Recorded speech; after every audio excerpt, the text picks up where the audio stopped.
Romanos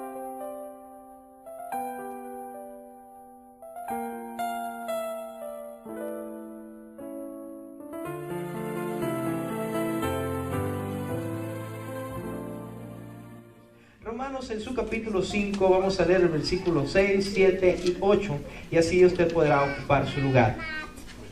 Dice la palabra de Dios de la siguiente manera: porque Cristo, cuando aún éramos débiles, a su tiempo murió por los impíos. Ciertamente, apenas morirá alguno por un justo. Con todo, pudiera ser que alguno osara morir por el bueno. Mas Dios muestra su amor para con nosotros, en que siendo aún pecadores, Cristo murió por nosotros. Ocupe su lugar, hermano, en esta hora. Vamos a estar hablando bajo el tema la expiación de nuestros pecados. Creo que nosotros, como cristianos, sabemos que ahora somos salvos, sabemos que Dios nos rescató, sabemos que Dios nos redimió, sabemos que Dios nos está santificando, pero creo que es bueno que recordemos lo que hizo el Señor en la cruz del Calvario. No lo merecíamos, aún nosotros siendo pecadores, aún siendo personas que no merecíamos ser salvos, fuimos salvos. El Señor, en propiciación por nuestros pecados, entregó su vida, expió nuestros pecados, y vamos a hablar acerca de esto, de que el Señor expió nuestros pecados en la cruz del Calvario. Cuando nosotros nos vamos al libro de Isaías, en su capítulo 53, nos narra una escena, podríamos decirlo, hasta se ve terrible, una escena dolorosa, una escena que si usted la lee con su corazón, indudablemente tienen que escurrirle algunas lágrimas, porque esta escena nos plasma el sufrimiento de Jesús, y también nos plasma la maldad del ser humano, nos plasma la condición en que nosotros estábamos viviendo, y de hecho la condición de que mucha gente aún está viviendo. Creo que lo que el Señor hizo en la cruz del Calvario ha sido tan maravilloso, pero es bueno que lo recordemos y que no se nos olvide que cuando hablamos acerca de la expiación del Señor, no estamos hablando de algo muy sencillo, sino de algo complicado, de algo totalmente grande, que encierra unas verdades infinitas. De hecho, cuando el apóstol Pablo habla acerca de la cruz, se oyese como es que es un solo mensaje, pero no. Cuando estamos hablando acerca de la cruz, encierra infinidades de mensajes para nosotros. Y quisiera a través de esta palabra que vamos a meditar, nos imaginemos un poco lo que el Señor hizo en la cruz del Calvario por nosotros. Vamos a entrar en lo que es el mensaje, pero me gustaría leer este capítulo 53. Creo que conviene que lo hagamos en este instante, porque este capítulo nos muestra esa escena trágica que sucedió en el monte Calvario. Y aquí nos puede decir lo que sucedió en aquella ocasión. El escritor empieza de la siguiente manera: ¿quién ha creído a nuestro anuncio? ¿Y sobre quién se ha manifestado el brazo de Jehová? Subirá cual renuevo delante de él, y como raíz de tierra seca, no hay parecer en él ni hermosura. Le veremos más inatractivo para que le deseemos. Despreciado y desechado entre los hombres, varón de dolor, experimentado en quebranto, y como que escondimos de él el rostro, fue menospreciado y no le estimamos. Ciertamente llevó él nuestras enfermedades y sufrió nuestros dolores, y nosotros le tuvimos por azotado, por herido de Dios y abatido. Mas él herido fue por nuestras rebeliones, molido por nuestros pecados. El castigo de nuestra paz fue sobre él, y por sus llagas fuimos nosotros curados. Todos nosotros nos descarriamos como ovejas, cada cual se apartó por su camino, mas Jehová cargó en él el pecado de todos nosotros. Angustiado él y afligido, no abrió su boca. Como cordero fue llevado al matadero, y como oveja delante de sus trasquiladores enmudeció y no abrió su boca. Por cárcel y por juicio fue quitado, y su generación, ¿quién la contará?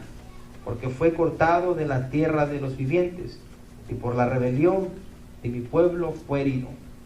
Y se dispuso con los impíos su sepultura, mas con los ricos fue en su muerte, aunque nunca hizo maldad, ni hubo engaño en su boca.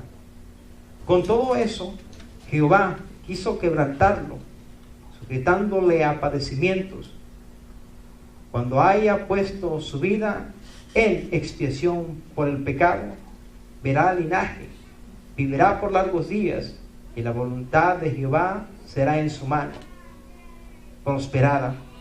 Verá el fruto de la aflicción de su alma y quedará satisfecho. Por su conocimiento justificará mi siervo justo a muchos y llevará las iniquidades de ellos. Por tanto, yo le daré parte con las grandes y con los fuertes repartirá despojos. Por cuanto derramó su vida hasta la muerte y fue contado con los pecadores, habiendo él llevado el pecado de muchos y orado por los transgresores. En esta parte nos hablan palabras muy importantes. Nos habla que fue quebrantado, experimentó quebrantos, dice el versículo 3. Él llevó nuestras enfermedades y sufrió nuestros dolores, es el versículo 4. Amén, amén, gloria a Dios. Cargó el pecado de todos nosotros, dice el versículo 6. Gracias, Señor. En el 9. Y se dispuso con los impíos su sepultura. Y vemos que en el versículo 10 dice que expió el pecado por nosotros. Ahora, ¿qué es expiar? ¿Qué es esta palabra que la solemos escuchar? Quizá es complicado que incluso la busquemos en algún diccionario porque aún no pueden ampliar su definición.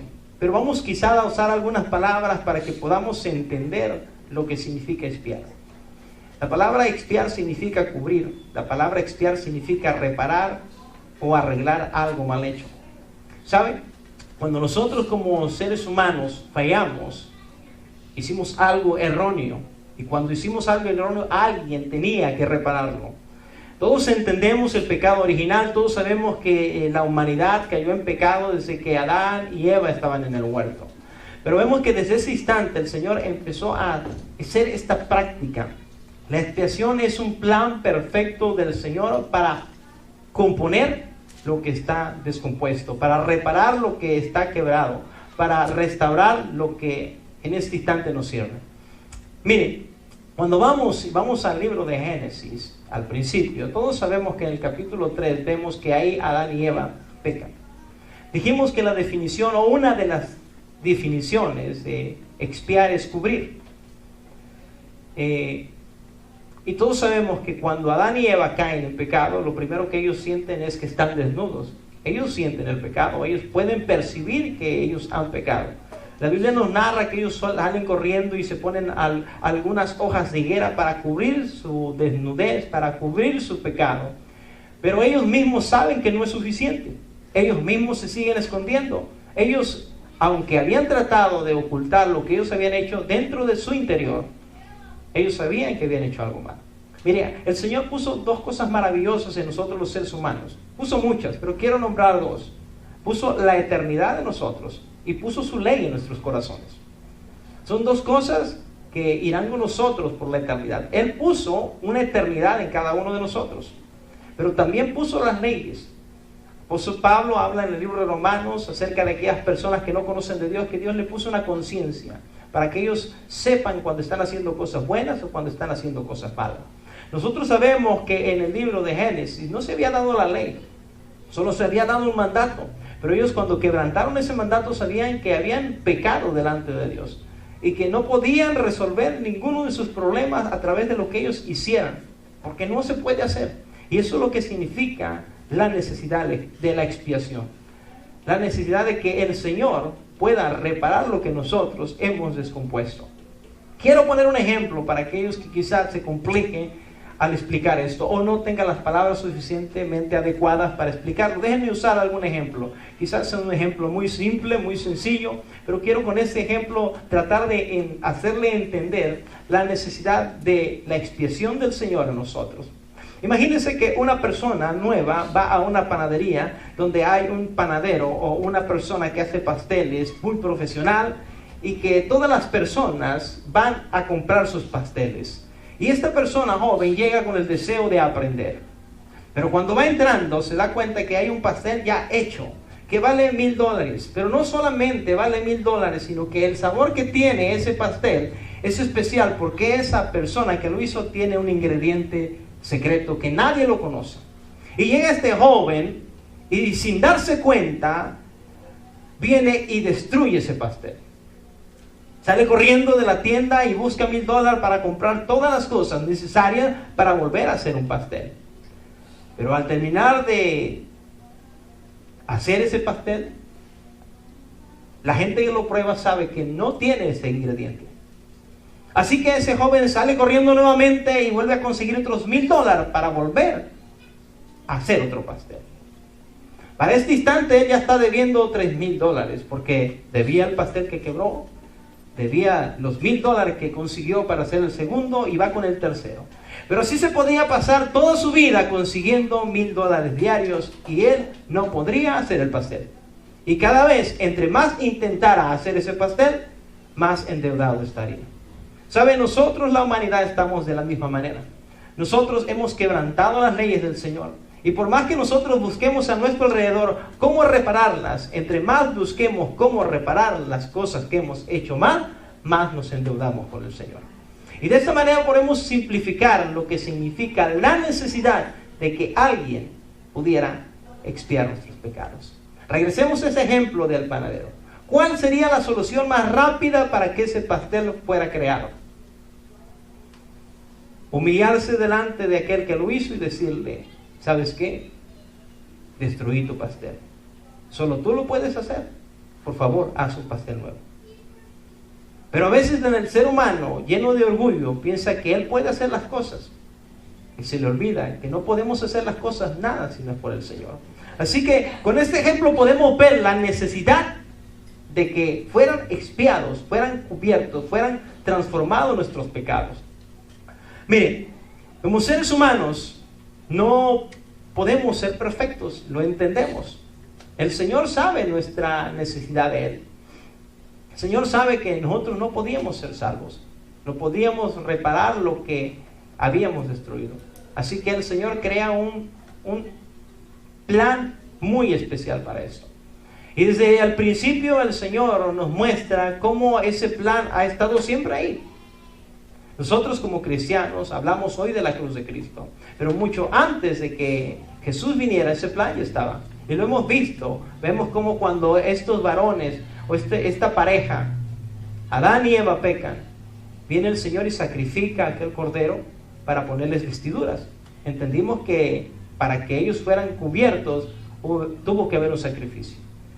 Pero cada vez que el ser humano, si usted se da cuenta, hace algo, alguien tiene que pagarlo. Eso significa que nosotros tenemos que enfrentarnos con la justicia de Dios. Mire, usted y yo pudiéramos tratar de engañar a un niño. Yo quiero que quede muy claro esto y que podamos entender. Dependiendo a quién ofendemos es lo caro que nos sale la ofensa. Usted y yo podemos encontrar a un niño y engañarle diciéndole que le vamos a dar $100. Y pase algún tiempo y nosotros nos encontramos al niño y le decimos: no te los pude dar, pero traigo aquí una paleta, ten. El niño, aunque no le guste mucho, él va a entender, él se va a poner feliz y no le va a volver a pedir los $100. Ah, pero si usted va con un abogado o si usted va con un juez y usted le dice que le va a dar $100, créame que si no se los paga, usted no podrá ir con una paleta. Usted tendrá que afrontar las consecuencias de aquello que ha prometido. Entre más grande sea quien ofendemos, más grande es el costo que nosotros tenemos que pagar. No es lo mismo ofender a un niño a ofender a un juez o ofender a una persona que tiene poder. Si analizamos desde esta manera, podemos entender que a quien hemos ofendido es al Rey de Reyes y Señor de Señores. Amén. Al Todopoderoso. No hay nadie más sobre Él. Y a Él hemos ofendido. A Él la humanidad ha ofendido. Entonces, otra cosa que también debemos de tener clara en nuestra mente es que nuestro Dios es justo, es perfecto, es santo. Y debido a que Él es perfecto, justo y santo, Él necesita o debe tener alrededor las cosas que sean justas y santas y verdaderas. Y cuando el hombre metió sus manos y descompuso, el Señor no iba a poder mantener el universo descompuesto. Había que repararlo. Tenía que ser reparado, pero el hombre no podía repararlo. La ofensa es demasiado grande que nosotros, la humanidad, ni todos juntos podríamos reparar la ofensa de uno solo de nosotros, la humanidad. Ni todos los seres humanos juntos podríamos hacer algo para borrar los pecados de una sola persona, para que entendamos la grandeza de nuestras fallas, de nuestro pecado y la necesidad de la expiación en nuestras vidas. Vayan conmigo, por favor, al libro de Corintios, en su capítulo 2, versículo 1. Y quiero hablar acerca del apóstol Pablo. Dice así: así que, hermanos, cuando fuimos a vosotros para anunciar el testimonio de Dios, no fuimos con excelencia de palabras o de sabiduría, pues me propuse no saber entre vosotros cosa alguna, sino a Jesucristo y a este crucificado. Hermano, cuando hablamos acerca del Evangelio, cuando hablamos acerca de la cruz de Cristo, estamos hablando acerca de algo tremendamente grande. El apóstol Pablo dijo: yo no necesito predicarles de otra cosa. Con simplemente predicarles de la cruz, con eso es suficiente. No se propuso él decir nada más. Y aunque nosotros sabemos que era una persona muy sabia, pero que tan solo analicemos lo que hizo Jesús en la cruz del Calvario y que podamos entenderlo poquito, eso nos estimularía a nosotros a todos los días buscar de Dios. Eso nos estimularía a decir como David: anhelo estar en la casa de Dios y busco estar en la casa de Dios. Cuando entendamos y comprendamos qué es lo que hizo el Señor en la cruz del Calvario. Mire, el libro de Gálatas, en su capítulo 3, versículo 13.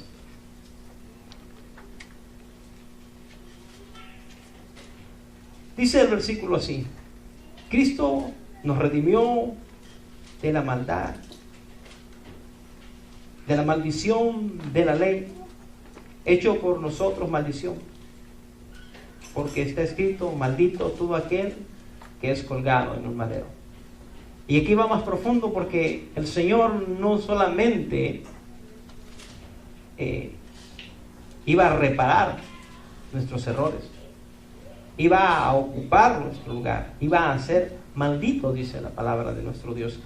Es lo que iba a hacer Él al entregar su vida por nosotros.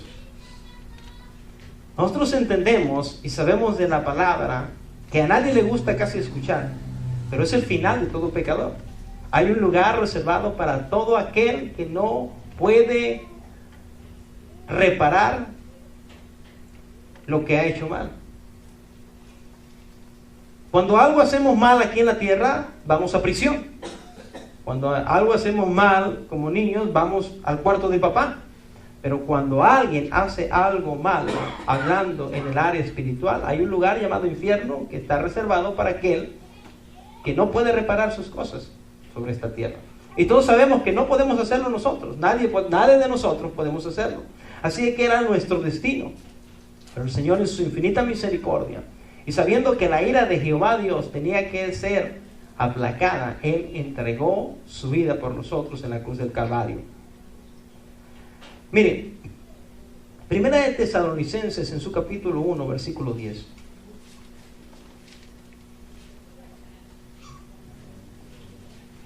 Gloria a Dios.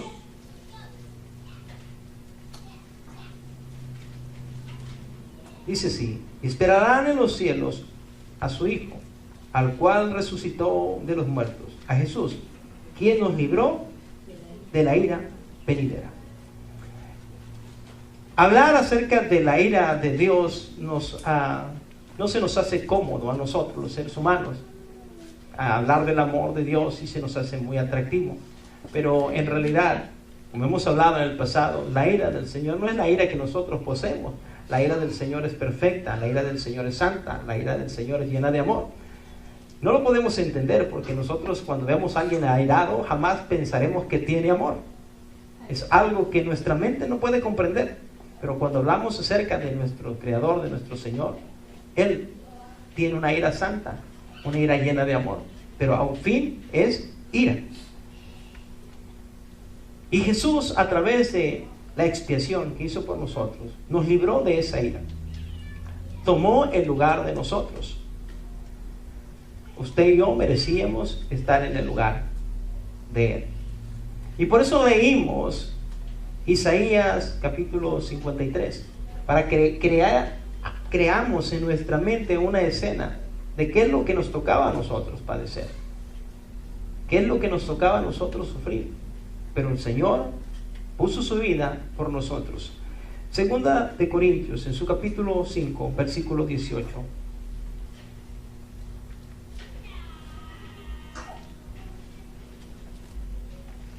Y todo esto proviene de Dios, y nos reconcilió consigo mismo por Cristo, y nos dio el ministerio de la reconciliación.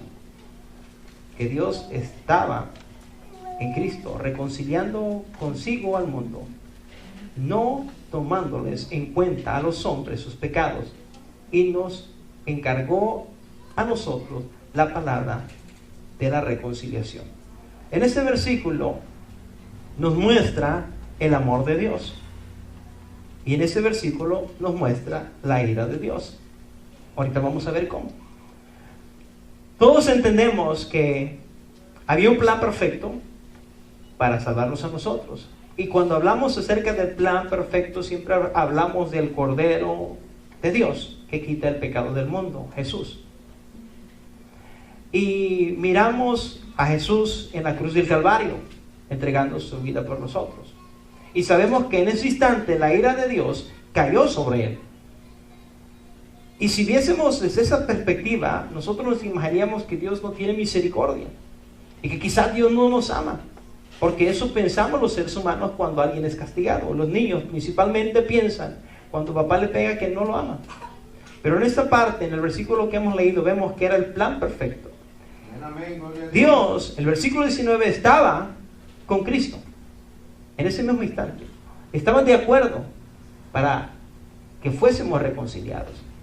En el versículo 18 dice lo mismo. Todo esto proviene de Dios, quien nos reconcilió consigo mismo por Cristo. Si no hubiese sido este plan perfecto, no podríamos haber sido reconciliados. Así que vemos el amor del Padre y vemos el amor del Hijo. El amor del Padre se mira entregando a su Hijo, y el amor de Hijo se mira entregándose por nosotros, tomando nuestro lugar. Entonces vemos las dos cosas, el amor del Padre y el amor del Hijo. Pero también Dios nos muestra en esta escena su ira. Una ira que todo aquel que no le acepta tiene que pasar un día. Gracias le damos al Señor porque usted y yo estamos sentados en este lugar y podemos escuchar el mensaje y saber que nosotros hemos sido librados. Estamos aquí y hemos sido librados de la ira de Dios. Así como vemos como el Señor, cuando nos maravilla ver el universo, ¿cierto?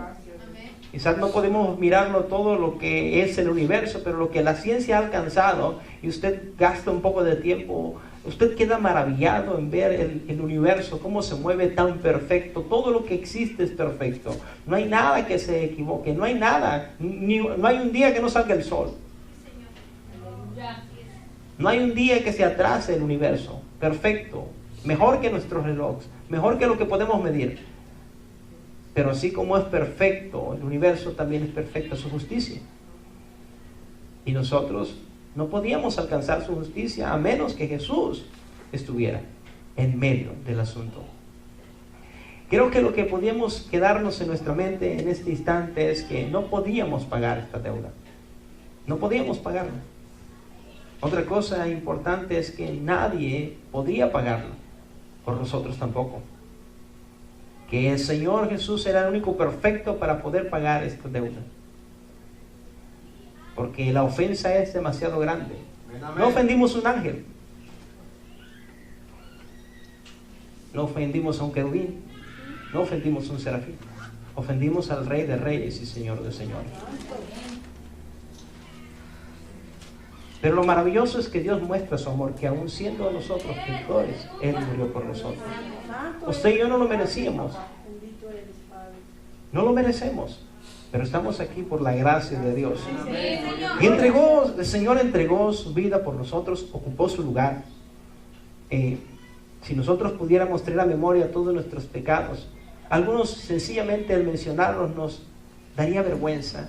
Algunos, si quizá alguien se atreviese a mencionar uno por uno de nuestros pecados, de nuestros errores, de nuestros pensamientos, creo que no volveríamos jamás a la iglesia, tan solo con que fueran mencionados, porque usted y yo hacemos cosas que no son correctas, o hemos hecho en el pasado cosas que todos nos tacharían de lo peor. Pero para ser claros, todos vivimos una vida semejante.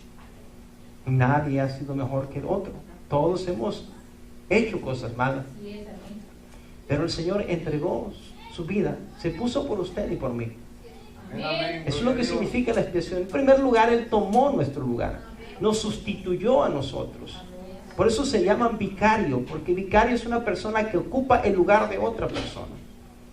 Usted y yo mereceríamos haber recibido toda la ira de Dios, pero hoy usted y yo estamos aquí sentados y escuchando un sermón gracias a que no vamos a recibir la ira de Dios.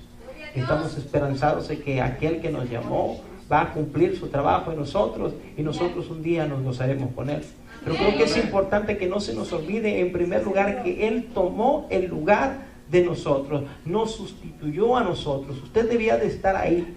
Y usted recuerda cuando el pueblo de Israel pecaba, tenía que llevar un cordero, era una sombra de lo que había de venir.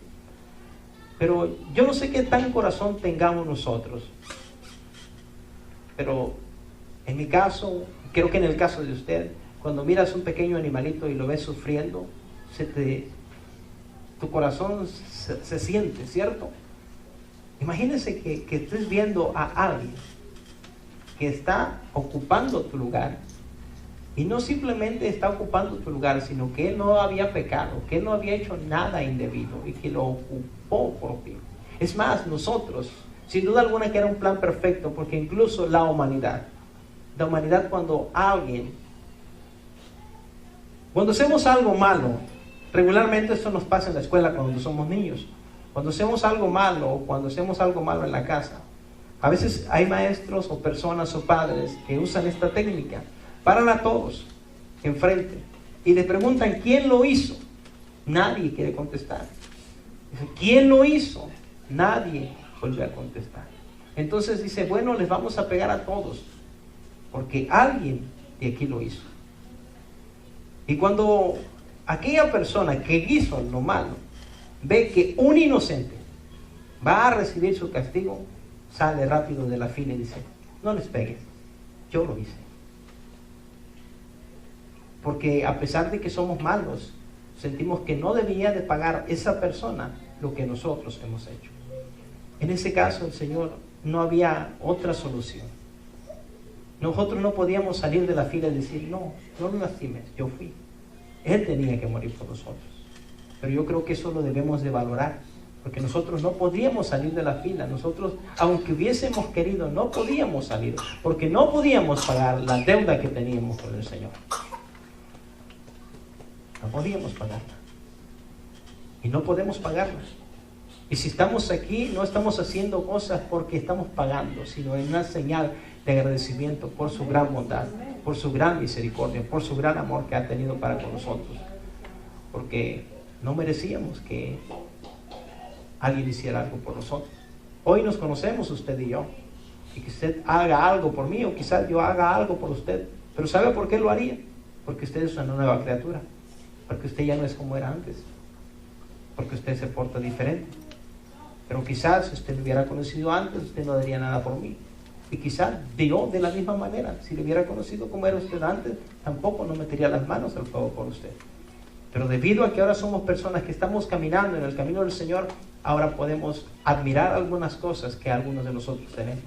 Pero cuando el Señor nos conoció a nosotros, no había nada bueno que hubiera en nosotros.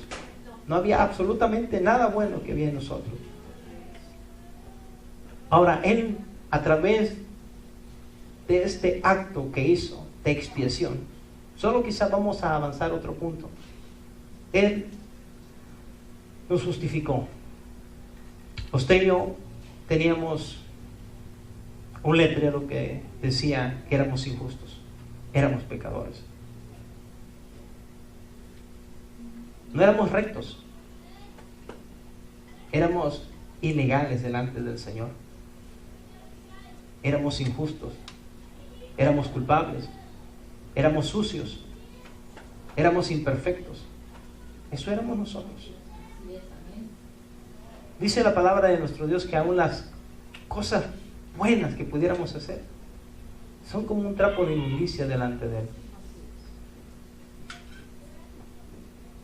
Pero a través de su sacrificio en la cruz del Calvario, a usted le cambió el lugar que usted tenía. Lo hace ser justo. Ahora usted puede decir, sí, soy justo por la sangre de Jesucristo. Pero no se nos debería de olvidar que no somos justos por lo que hacemos nosotros, sino por su sangre derramada en la cruz del Calvario por nosotros. Ahora usted puede decir que es un recto. Ahora usted puede decir que es una persona legal en el reino de los cielos. Ahora usted puede decir que usted es justo, que usted es inocente, que usted está sin mancha, que usted está sin falta y que usted va camino a la perfección. Pero no podíamos hacerlo eso sin la expiación de Jesucristo. Gloria a Dios. Si alguien en alguna ocasión le dice que usted es bueno, debería levantar los ojos al cielo y decir, por la sangre de Cristo, porque no hay nada bueno en mí. Si alguien usted, porque yo sé que le dice, eres una persona muy recta, deberíamos de levantar nuestras manos y decir, solo por tu gracia, Señor. A veces nos dicen, es que tú me caes muy bien porque eres muy bueno, pero no éramos buenos. Si nos pueden decir buenos, es por la expiación de Jesucristo. Ahora ustedes le dicen, es que eres muy honesto, me gusta cómo lo haces, eres recto. Solamente es por la sangre de Jesucristo, porque esos títulos fuera de la sangre de Jesucristo nunca los podríamos obtener. Y olvídese de que lo diga su compañero de trabajo, o su vecino, o su amigo. Lo importante es que el Padre, al mirar la sangre de Jesucristo en usted, es lo que dice de usted. Por eso yo creo que esto nos debería de inspirar cada día a tratar de ser mejores. Cada día que nosotros caminemos, tratar de ser mejores. Yo sé que usted y yo cometemos errores y faltas, pero debería esto de estar en nuestra mente para que nosotros, ya que el Señor nos dijo que somos justos, mantenernos en la justicia de Dios. Ya que el Señor nos dice que somos rectos, mantenernos en la rectitud de Cristo, porque eso es lo que Él nos regaló a través de su expiación. Eso es lo que nos regaló a través de darnos su vida, su sangre en la cruz del Calvario. Amén. Estamos siendo injustos, éramos injustos y nos tendríamos que enfrentar a la justicia de Dios. Hermano, cuando usted y yo vamos a yo creo que todos hemos ido a la corte. No porque usted sea tan malo, sino porque a veces es descuidado como yo. Nos pasamos una luz, o no miramos una señal, o tenemos el pie un poquito pesado. Sea cual sea la razón, pero la mayoría de nosotros, o por un hijo, hemos ido a la corte. Y nosotros sabemos cuando hemos hecho algo malo. Y sabemos cuando llegamos ahí delante de esa persona, que es una persona de respeto. Y cuando van a anunciar lo que va a entrar, hasta todos se ponen de pie. Y saben que se infunde respeto a esa persona. Y cuando nosotros hemos cometido un error, sabemos que vamos a pagar. Porque ahora con la tecnología avanzada, usted no se escapa. Tiene su cara ahí, su carro, y hasta la velocidad con que marchaba usted. Y sabemos que cuando nos enfrentamos a eso, vamos a pagar. Pero cuando hablamos acerca de lo espiritual, aún es mucho más fuerte para nosotros, porque al Señor no se le iba a escapar nada. A veces nosotros vamos con un abogado y le decimos, ayúdenos. Y el abogado quizás te ayude, Y si es corrupto, quizás te ayude más. Y si eres corrupto tú también, pues a lo mejor salgas. Pero delante del Señor no hay nada de eso. Él es recto en su justicia. Y si nosotros habíamos fallado, nosotros tendríamos que pagar. Pero creo que es un bonito momento para agradecerle al Señor, porque usted y yo podemos ser justificados debido a su sangre. Usted y yo podemos vivir una vida diferente gracias a su sangre en la cruz del Calvario. Creo que por eso el apóstol Pablo en aquella ocasión dijo: me propuse no saber nada entre vosotros sino a Cristo. Porque cuando nosotros hablamos de Cristo y cuando abrimos el corazón para meditar lo que el Señor hizo por nosotros, no nos resta más que adorarle, no nos resta más que servirle, no nos resta más que sentirnos deudores el resto de nuestra vida. Yo no sé si los que estamos aquí todos hemos meditado en eso, que no podemos hacer nada si no es por Cristo, que no podemos ir al cielo si no es por el Señor, que no podemos ser salvos si no es por Él. ¿Sabe? Esta expiación es para todo el ser humano, pero solamente si tú quieres recibirlo. Si tú no lo aceptas, no puede funcionar en ti, porque es en su plan perfecto de salvación nos dio una voluntad para recibirlo. Creo que con estos dos puntos que hemos visto en esta hora podemos meditar y no rechazar esa expiación que el Señor hizo por nosotros. Y al fin y al cabo nosotros no tenemos ninguna solución para nuestros problemas. Usted y yo no tenemos ninguna solución para las cosas que hemos hecho. Usted y yo no tenemos nada que podemos ofrecer. Pero si nosotros aceptamos, Él ofrece todo por nosotros. ¿Qué le parece si en esta hora nos ponemos de pie y agradecemos al Señor por haber tomado nuestro lugar en la cruz? Por haber tomado nuestro lugar y que la ira del Señor se derramó sobre Él. Y que a través de eso también Él nos justificó. Y ahora usted y yo podemos decir que somos buenos por la sangre de Jesucristo. Y lo más importante no es que usted lo diga, que lo diga el Padre delante de sus ángeles. Padre celestial y Dios todopoderoso,